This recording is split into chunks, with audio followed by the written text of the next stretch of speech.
pense que s'il fait ce qu'il fait à Com en Ligue des Champions, et tu peux mettre n'importe quelle équipe en face en Ligue des Champions, mais juste il le fait en Ligue des Champions, donc ça veut dire que c'est repris sur les réseaux de la Ligue des Champions, c'est sur Canal+, tout ce que tu veux. Le mec il explose quoi, genre sur les réseaux sociaux, ce que tu veux. Genre les gens savent hein, que Nico Paz est vraiment très fort parce que c'est un mec qui sort du Real, mais s'il fait la même chose qu'il fait en Ligue des Champions, mais laisse tomber. Genre, parce qu'on l'a vu avec les 10 quand il le faisait, avec la communauté turque et tout, ça a explosé.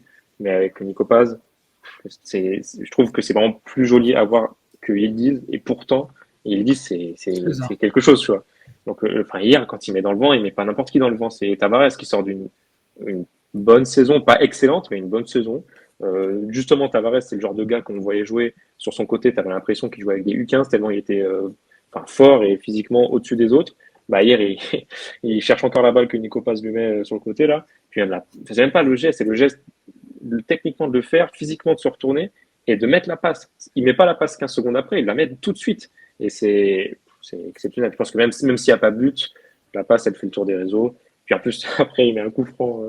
Enfin, tu peux pas. Je Ouais, pense que le match, c'est un des trophées de MVP. Si on prend toute la saison, les 38 journées, c'est un des trophées de MVP de fin de match et qui est le plus logique. Genre, tu peux pas te débattre. C'est logique, c'est au-dessus de tout le monde.